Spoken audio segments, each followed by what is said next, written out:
Le tribunal de grande instance kényan vient de s'élever contre la nourriture génétiquement modifiée. Très bonne nouvelle pour beaucoup de personnes, ça se passe au Kenya. On en a parlé très récemment, cette histoire de nourriture génétiquement modifiée, merci. Voilà, c'est des choses à prendre très au sérieux, parce que les gens ne comprennent peut-être pas le concept, mais je pense qu'on va essayer de décortiquer encore une fois ici, des choses très importantes. Le tribunal de grandes instances du Kenya a suspendu lundi le projet du gouvernement d'importer et de distribuer des cultures génétiquement modifiées, également connues comme les OGM. Une ordonnance inductive interdisant l'importation et la distribution de la culture de la nourriture OGM a été rendue dans la décision du juge Mugure Tandé, qui a ajouté que la décision entrerait en vigueur à la fermeture de bureau lundi. Alors, qu'est-ce qui s'est passé? Ce qui s'est passé récemment est que le Kenya et beaucoup de pays de l'Afrique de l'Est traversent un moment très difficile sur le plan climatique. Donc la chaleur, la sécheresse a conduit à beaucoup de difficultés sur le plan alimentaire. Et la décision a été prise d'importer finalement, après plusieurs années, en fait on avait bloqué les nourritures génétiquement modifiées. On a bloqué ça après recherche, mais on était obligé de laisser un peu entrer parce que c'était tellement difficile pour la population. On n'arrivait pas à manger, il n'y avait pas assez de ressources et de nourriture pour les gens. L'Afrique de l'Est s'est confrontée à une insécurité alimentaire aiguë, élevée en raison des effets d'une grave sécheresse après au moins 3 années de saison de pluie ratée. Évidemment, comme vous pouvez bien vous imaginer, comme il n'y a pas de pluie, il n'y a pas de nourriture. Il faudrait la pluie pour que génère les terres ou sortent de terre de la nourriture appropriée pour une population africaine. Le changement climatique poursuit ses ravages sur les éléments naturels. Au Kenya, les agriculteurs souffrent du climat chaud et sec qui atteint leur récolte. Les terres agricoles du pays s'assèchent et deviennent stériles en raison du manque de précipitations. La sécheresse leur a fait perdre des récoltes sur lesquelles ils comptaient depuis des générations. Ces champs, qui fournissaient autrefois une récolte régulière, n'ont dorénavant plus rien à offrir. C'est vraiment difficile, là. Je pense que dans un monde bizarre, on dirait que c'est quoi? C'est l'ésotérisme, c'est la sorcellerie. Si je peux vous apporter des aliments et que vous pouvez aussi vous fournir des aliments à travers la terre, qu'est-ce que je ferai? Je sécherai la terre, n'est-ce pas? Avec ma sorcellerie, entre parenthèses. Je sécherai la terre ou je créerai des conditions pour que vous n'ayez pas la nourriture afin que je vous les vende, entre parenthèses. Maintenant, comme le Kenya avait bloqué ses aliments génétiquement modifiés pendant un temps, après la sécheresse, ils se sont sentis obligés. Sécheresse qui vient de... Entre parenthèses, on ne sait pas d'où ça vient, peut-être du ciel. Après la sécheresse, on décide de brièvement ouvrir les portes à ces aliments génétiquement modifiés, ces OGM, pour que la population, en tout cas ceux qui subissent les conséquences, puissent se donner un peu d'aisance, un peu de relief, un peu de nourriture pour progresser et avancer. Comme c'était venu, comme c'est entré, évidemment il faudrait du lobbying. Il y a beaucoup de gens qui entrent, qui viennent parler à l'égard de ces entreprises qui importent ces aliments génétiquement modifiés. Vous savez, en Afrique, pour faire entrer une idée, une pensée, il faudrait chercher un Africain. Il faut un visage d'un Africain noir. Vous avez remarqué que même aux États-Unis, quand on veut punir l'Afrique, on se sert d'un parlementaire noir, un sénateur noir pour parler de l'Afrique. Bref. Alors, ce qui s'est passé ici, on a présenté devant les voteurs de loi cette possibilité d'importer des aliments. Mais beaucoup s'y sont opposés, réfléchissant et comprenant les enjeux. Quelques temps plus tard, comme il y avait des difficultés sur le plan climatique, on a été obligé d'ouvrir les portes. Alors cette ordonnance a été rejetée, suspendue lundi, parce que beaucoup de parlementaires kenyans se sont levés pour s'y opposer. Comme vous pouvez le voir, évidemment, il s'agit ici de gens qui se lèvent pour résister à ce changement mondial. Je ne sais pas pourquoi il faut tout changer, je me demande. Et vous entendrez des gens pas très malins vous disent le monde évolue. Le monde évolue, c'est vrai, mais est-ce que le monde a tellement évolué que vous n'épousez plus? Le monde a tellement évolué qu'on ne donne plus de dot? Le monde a tellement évolué que vous pouvez prendre une douche avec votre papa? Le monde a évolué, n'est-ce pas? Non. Il faut respecter les principes les plus élémentaires, surtout les principes qui caractérisent chaque population. On ne peut pas évoluer sur le plan principe, ça ne se fait pas. Les principes sont des principes indélébiles. C'est comme ça que dans la vie, on vit quand on est un vrai homme. Maintenant, qu'est-ce qui se passe ici? Il fallait que le Kenya importe beaucoup de nourriture, y compris le maïs. Mais le maïs importé au Kenya, pour la cultivation, c'est un produit génétiquement modifié, dans le sens où comme il y a la sécheresse et le manque de pluie, il fallait qu'on transforme un peu cette nourriture, enfin, qu'on transforme les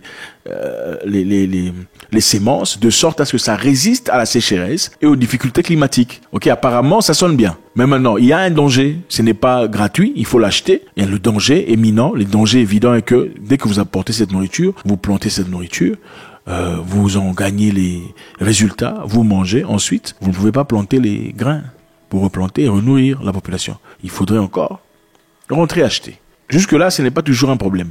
Mais le problème devient, c'est quand la pollinisation arrive, c'est-à-dire quand votre culture infecte à travers les pollens la culture qui est organique, qui est naturelle.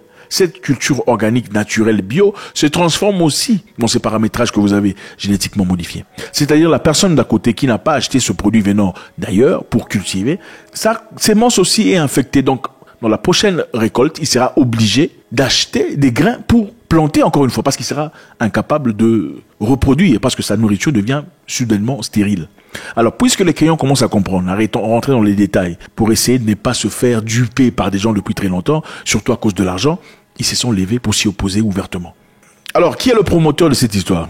L'un des grands promoteurs, évidemment, vous imaginez, c'est monsieur? Évidemment. Alors, il s'est adressé aux médias kenyans, à l'université de Nairobi. Il a déclaré que les OGM sont plus productifs et résistants aux maladies à 99%. Des cultures de l'Ouest, donc la nourriture de l'Ouest, sont des OGM à 99%. Il dit encore, chaque morceau de pain que j'ai jamais mangé provient de blé modifié par des OGM. Donc faites comme moi, si vous voulez comme moi. Mangez les histoires de moi. C'est un peu comme un grand qui parle à un petit, quoi. Il faut être comme moi, il faut manger les OGM.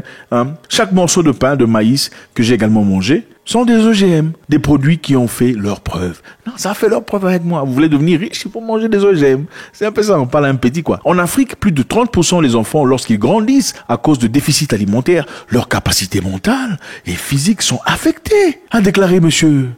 Hein, donc si vous ne pouvez pas être bête, vous ne voulez pas que vos enfants soient bêtes, il faudrait manger des OGM. La malnutrition détruit également le système immunitaire. Donc, si vous voulez être fort comme moi, mangez des OGM. Préposant individus à diverses maladies. Donc, si vous ne mangez pas bien, à l'occurrence pas des OGM qui sont progressés, vous aurez des problèmes du système immunitaire. Et aussi, vous serez probablement exposé à des maladies immunitaires. Vous savez, regardez mon corps. Je suis un homme fort. Aïe. Donc, il a déclaré de manière condescendante, à mon égard en tout cas, avec beaucoup de paternalisme. Vous voulez faire comme moi, manger des OGM. Monsieur a déclaré que la productivité du maïs au Kenya est faible, un problème qui doit être résolu par l'adaptation de la technologie dans l'agriculture. En plus du gouvernement aidant les petits agriculteurs à accéder au crédit et à adapter la technologie de stockage d'eau pour stimuler la productivité. Donc votre culture, c'est de l'ancien, c'est démodé. Il faut chercher des smartphones. Le temps des téléphones à l'antenne, c'est fini. Même si le smartphone sait exactement où tu es, hein, ça peut montrer où tu es. Ta localisation, on peut te voir à partir de la caméra, écouter tout ça. Contrairement au téléphone ancien, hein, on peut pas savoir vraiment où tu es. En tout cas, pas là. Hein. Donc voilà, il faut faire un upgrade, un peu genre Microsoft, quoi. Hein, mise à jour du technologie. Ce monsieur a fait beaucoup de choses dans le passé. On ne peut juger le caractère d'une personne que sur base des choses qu'il a fait dans le passé. Et comme je le dis très souvent, on ne peut pas savoir où on va si on ne sait pas d'où on vient. Mais avant d'y entrer, comprenez que partout, il y aura toujours des gens qui s'opposeront à votre accroissement. Beaucoup de gens qui appartiennent à vos groupes seront vos ennemis les plus farouches. On peut se voir ici, parmi ces hommes kenyans, dans ces parlementaires, des gens qui veulent défendre ces histoires. Okay, clairement, ils donnent des théories qui leur ont été importées, évidemment, avec beaucoup de subventions, évidemment. Vous savez comment ça se passe. Aux États-Unis, ça s'appelle du lobbying. Le lobbying, c'est quoi? C'est quand des gens vont au gouvernement donner de l'argent aux politiciens ou aux voteurs de loi dans le but de soutenir leurs idées. Donc, même si l'idée n'est pas bonne, d'accord? Ça s'appelle du lobbying. Mais en Afrique, on appelle ça quoi? Corruption. Donc tu vas donner de l'argent à un politicien, soutenir sa campagne, un gouverneur, un futur président. Donc, je te donne des millions de dollars pour devenir président de la République. Mais évidemment, quand tu seras président de la République, tu feras quoi? Tu vas me renvoyer l'ascenseur en soutenant mes idées. Si je suis vendeur d'armes, voilà, vous allez commencer à créer des histoires ici là-bas pour vendre des armes. Si je suis quelqu'un dans vous savez, dans le traitement je veux finalement bénéficier. Donc c'est un peu ça. Donc vous voyez cette personne et vous posez la question de savoir pourquoi une personne africaine, bien dans ses bottes, commencerait à défendre des intérêts qui ne sont pas les siens. Excusez-moi, expliquez-moi ça. Les intérêts ne sont pas les vôtres. Pourquoi toi tu veux défendre ça? Donc la nourriture que tes grands-pères ont mangée, c'est pas bien, c'est mauvais. Il faut jeter ça. Non, la nourriture à travers laquelle tu as grandi, tu as mangé le matin, midi et soir pendant que tu partais à l'école, c'est pas bien. Maintenant il faut changer ça parce que vous êtes devenu intelligent. Non. Alors qu'est-ce qu'ils disent?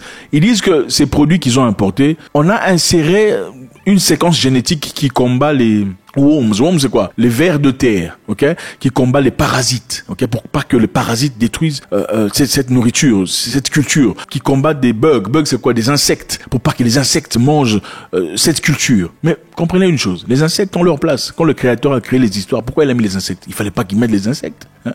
Les insectes sont là. Ils servent aussi quelque part à la polonisation des cultures. Ils quittent là pour aller là-bas, permettre à ce que la nourriture croisse. Oui, bien évidemment, ils sont pas là pour rien. C'est vrai qu'ils vont manger quelques histoires ici et là-bas, mais ils sont progressivement, en réalité, là pour faire quelque chose de plus positif. Les bugs, les histoires, les vers de terre sont là. C'est bien pour la terre, vous le savez.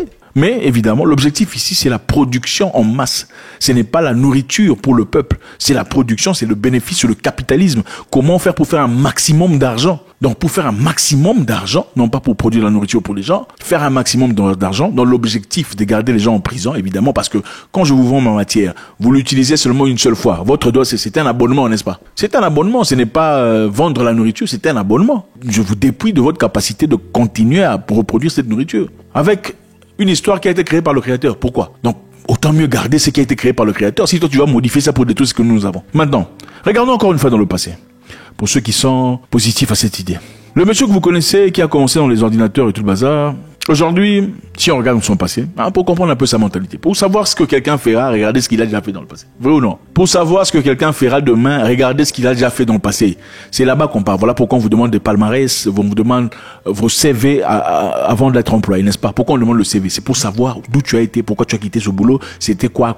Sinon, bref. Le monsieur en 1990... Dans les années 90, le gouvernement américain a poursuivi Microsoft pour avoir tenté de monopoliser le marché d'ordinateurs personnels. Quand on vous dit qu'on essaie de monopoliser les histoires, vous dites, oh non, ce sont des histoires vous fabriquez. Non, mais ici on dit que dans les années 90, le gouvernement américain, c'est le gouvernement qui a poursuivi Microsoft pour avoir tenté de monopoliser le marché d'ordinateurs personnels. L'accusation portée contre la société concernait les articles de Sherman Antitrust. Sherman Antitrust, c'est un trust qui permet à ce que les gens aient un marché ouvert, un marché vrai, un marché stable.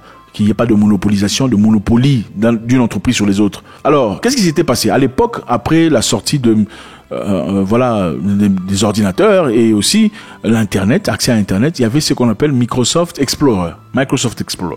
C'est l'histoire qui te permet d'aller sur Internet. À l'époque, il y avait beaucoup d'ordinateurs Microsoft. Il fallait aller sur Internet.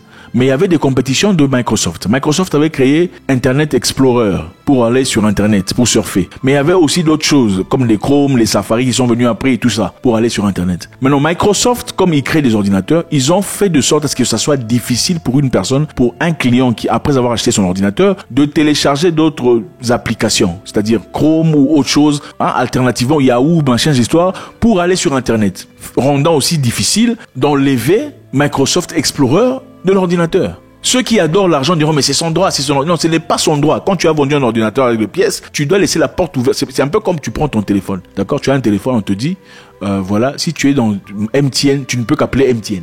Est-ce que c'est... Et puis vous dites, bon, c'est le droit de MTN, n'est-ce pas?